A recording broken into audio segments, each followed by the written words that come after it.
Hello and welcome to the A Little Mo Crafty YouTube channel. My name's Maureen. I also go by Mo, and this is my All Things Crafty channel. I'm glad you could join me today because you are probably suffering from heat exhaustion, just like I am this summer in the Southwest. I have a nice cool treat for you today, and it is a Christmas in July project.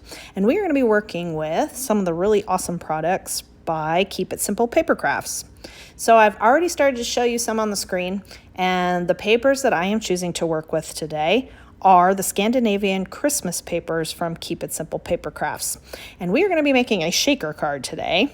And I wanted to show off some of the new tools for Keep It Simple Paper Crafts, which are the nesting die cuts. So I am demonstrating right here my use of the squares for the nesting die cuts, and I have cut several, actually about 8 to 10 would be sufficient, in a white cardstock in a nesting style. So I've used the largest and second largest cuts to make a frame, a square frame. And what I'm going to be doing with this is actually building a wall for the shaker.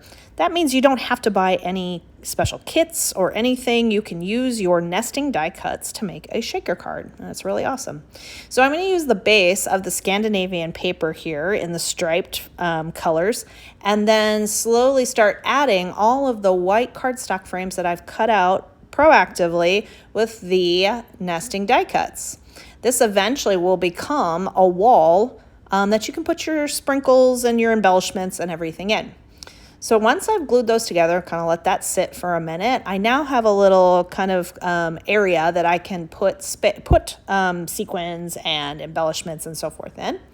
And so I've taken an assortment of colors that match my paper of sequins and mixed them up together, some blue, white, and red. But I'm also using the Keep It Simple Paper Crafts embellishment pieces. These are a pre-packaged die cut piece that come in all the different cute little shapes for their Scandinavian Christmas set.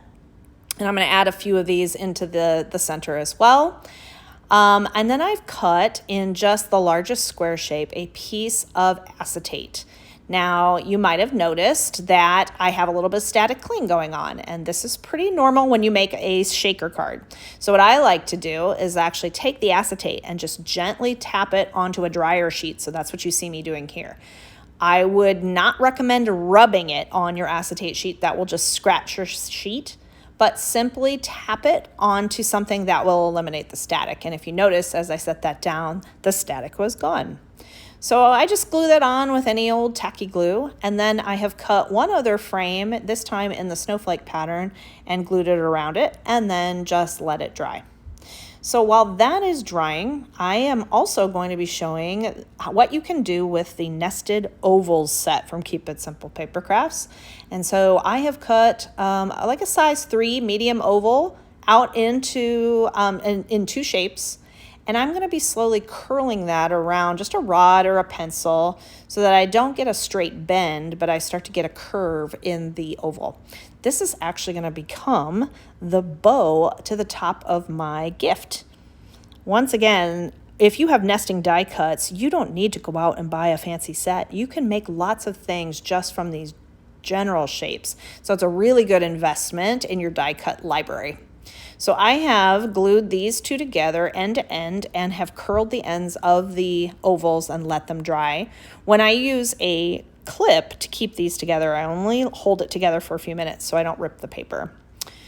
Once they set and dry, then you're going to glue the other two ends together to form almost like an oval 3D round shape, and let that dry as well.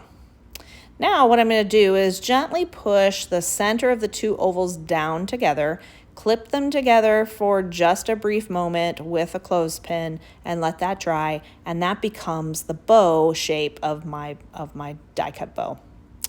I've also taken a strip of paper and cut it in a 1-inch strip, and then cut the corners off with the square die cut themselves to make the bow tails. I'm going to glue this to my now dry shaker card, and then assemble my bow, sort of bend it out here, and glue it onto the top of what is now turning into a gift package. Okay, so as I let that dry, I just wanted to share that I'm going to turn this into a card. So I am using a 5-inch by 10-inch piece of paper folded. I'm going to turn this into a square card and then apply it on top. You can decorate as appropriate with tags, with different embellishments from the Keep It Simple line, with their stamps and so forth. And I've cut out a little Happy Holidays tag to add to my gift. I hope you enjoyed this quick and easy project and get a chance to make a ton of cards this summer for your Christmas in July fun. Stay cool, everybody, and I will see you next time on the A Little Mo Crafty channel.